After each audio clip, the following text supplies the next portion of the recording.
नमस्कार। इस वीडियो में हम 7वें सूत्र के बारे में बात करेंगे और 7वां सूत्र ये है, नैसर्गिक अशुभ ग्रह जिस किसी भाव के कारक के साथ बैठे हों या जिस किसी भाव के कारक को देखते हों उस भाव के अशुभ फलों में वृद्धि करते हैं और शुभ फलों में कमी लाते हैं। सूत्र 3 में मैंने बात की थी, नैसर्गिक अशुभ ग्रह जिस भाव में बैठे होंगे, जिस भाव को देखते होंगे, उनके अशुभ फलों में वृद्धि करेंगे और शुभ फलों में कमी लाएंगे, बशर्ते कि वो वहाँ के स्वामी ना हो। फिर 5वें सूत्र में मैंने बात की थी, नैसर्गिक अशुभ ग्रह जिस किसी भाव के स्वामी के साथ बैठे होंगे या जिस किसी भाव के स्वामी को देखते होंगे, उन भावों के अशुभत्व में वृद्धि करेंगे और शुभत्व में कमी लाएंगे। और अब उसी का एक्सटेंशन है ये सूत्र 7वां। तो सूत्र 7वें में क्या है, मेनली नैसर्गिक अशुभ ग्रह जिस किसी भाव के कारक के साथ स्थित होंगे। तो पहले हमने की बात भाव की तीसरे सूत्र में, 5वें में बात की हमने भावेश की और 7वें सूत्र में हम बात कर रहे हैं भावों के कारकों की। और भावों के कारकों के बारे में मैंने पिछली वीडियो सूत्र 6 से संबंधित जो वीडियो थी उसमें बहुत डिटेल में बताया है किस किस भाव के कौन कौन से कारक होते हैं। तो यहाँ पर अब बात करते हैं हम नैसर्गिक अशुभ ग्रह। आपको पता है मेनली कौन है, शनि, मंगल और राहु केतु। ये नैसर्गिक अशुभ ग्रह पक्का हैं, हर एक कुंडली में नैसर्गिक अशुभ ग्रह माने जाते हैं ये। फिर कुछ फंक्शनल मैलेफिक हो जाते हैं, उस कुंडली के लिए अशुभ हो जाते हैं, वो हम बाद में धीमे धीमे चर्चा करेंगे। तो नैसर्गिक अशुभ ग्रह जिस किसी भाव के कारक के साथ बैठे होंगे, मतलब जिस भी ग्रह के साथ बैठे हैं वो जिस भाव का कारक है या जिस किसी भाव के कारक को देखते होंगे, उन भावों के अशुभ फल बढ़ जाते हैं और शुभ फलों में कमी आ जाती है। तो इसको थोड़ा समझते हैं।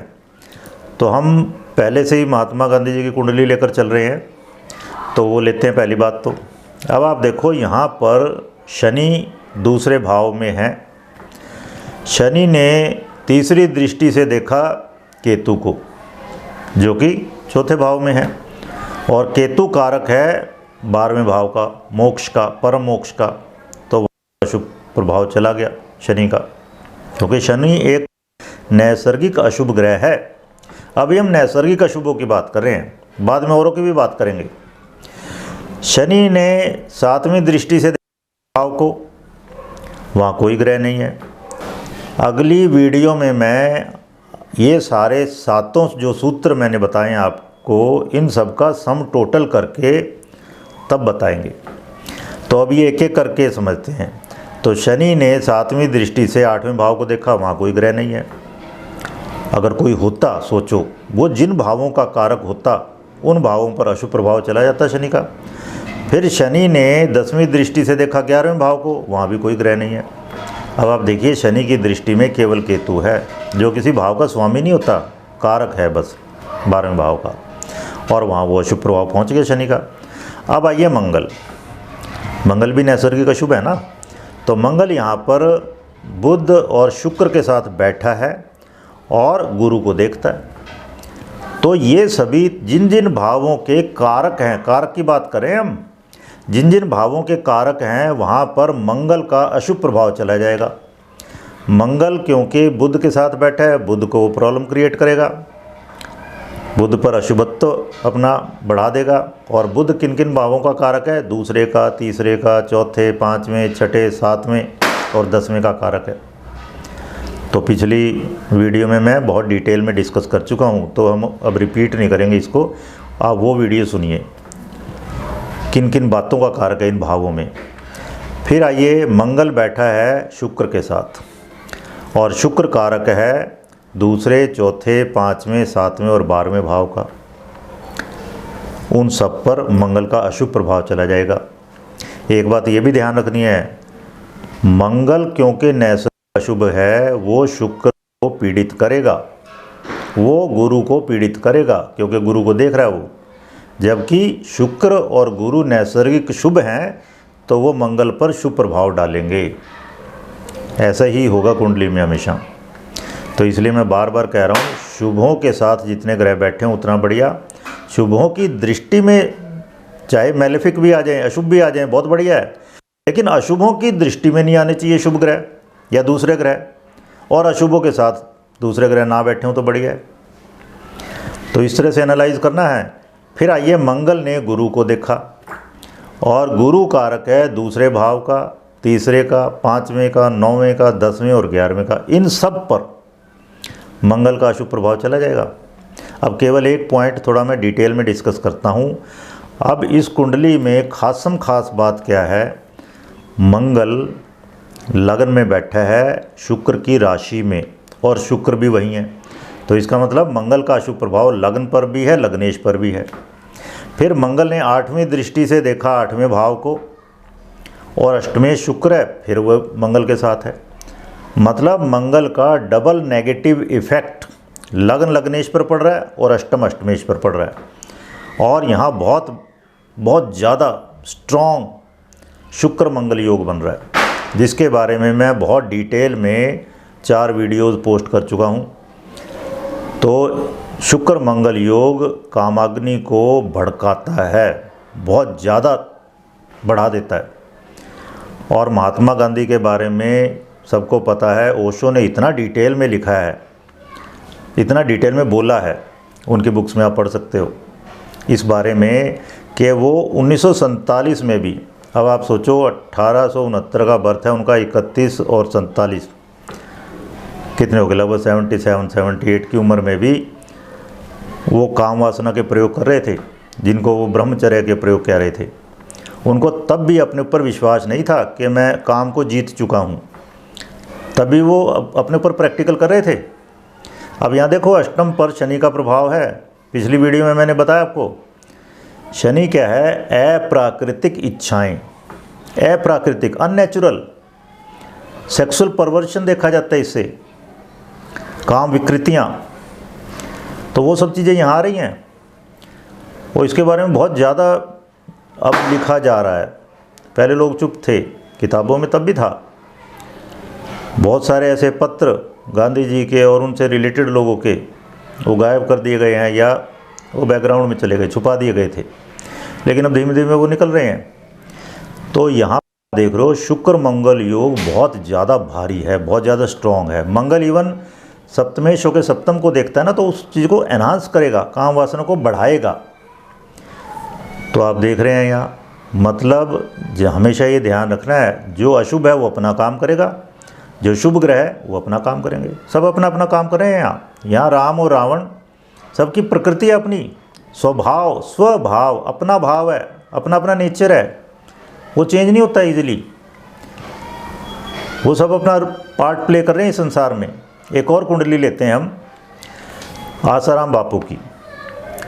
अब वो सेल्फ स्टाइल्ड गॉड मैन थे, तो उन्होंने डिक्लेयर कर रखा था भाई बहुत आध्यात्मिक, बहुत धार्मिक पुरुष है।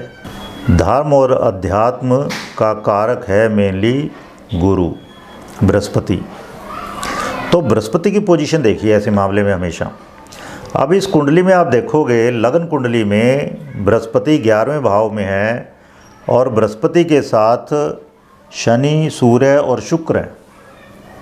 तो आपको लगेगा बृहस्पति का तो 3 ग्रहों पे प्रभाव है, लेकिन जब आप भाव कुंडली में देखोगे, 2 ग्रह छिटक के 10वें भाव में चले गए, और बृहस्पति के साथ रह गया केवल शनि।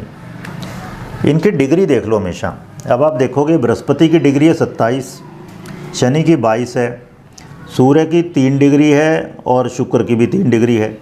इसका मतलब बृहस्पति से शुक्र और सूर्य तो मतलब 24 डिग्री का अंतर है, 15 डिग्री तक होता है इफेक्ट, उससे ज़्यादा पे फिर ना के बराबर है। 15 डिग्री तक इफेक्ट कहो जब इकट्ठे बैठे हैं ग्रह, ठीक है ना। तो आप देखेंगे गुरु की डिग्री है 27 और शनि की है 22, तो शनि का बहुत ज़्यादा प्रभाव है गुरु पर। और शनि यहाँ अशुभ ग्रह है ही, हर एक में ही होता है, नैसर्गिक अशुभ ग्रह मान रहे हैं ना हम शनि मंगल को। तो नैसर्गिक अशुभ ग्रह शनि गुरु के साथ बैठा है। ठीक है, अब गुरु जिन जिन भावों का कारक है सब पे अशुभ प्रभाव चला जाएगा। फिर आप देखिए, मंगल ने गुरु को देखा, मंगल ने गुरु को देखा चौथी दृष्टि से, तो और ज़्यादा इल इफेक्ट आ गया गुरु पर। गुरु पर अब आप अगर देखो ना ढंग से, गुरु पर कोई शुभ प्रभाव नहीं है इस कुंडली में, और डबल नेगेटिव इफेक्ट है। सबसे अशुभ 2 ग्रह शनि और मंगल गुरु को प्रभावित कर रहे हैं।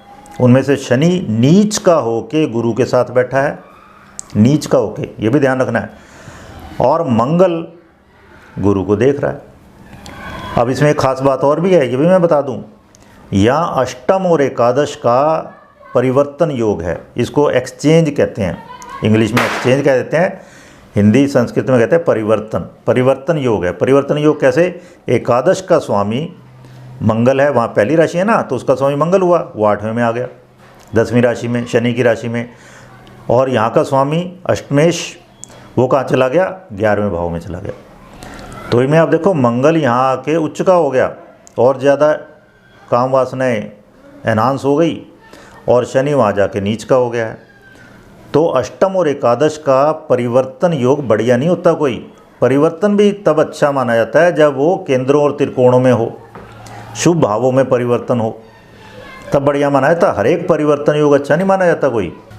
अब ऐसे समझिए, एकादशेश 11th लॉर्ड जो कि फुलफिलमेंट ऑफ डिजायर है, प्राप्तियों का घर है, आय स्थान है, उसका स्वामी अष्टम में आ गया, मृत्यु स्थान में, रहस्य गुह्य चीज़ों का, इनक्योरेबल डिजीज़, अननेचुरल डिज़ायर्स, उन सब का एकादश का स्वामी यहाँ पे गड्ढे में आके गिर गया, और ये मृत्यु भाव का स्वामी चला गया वहाँ पर।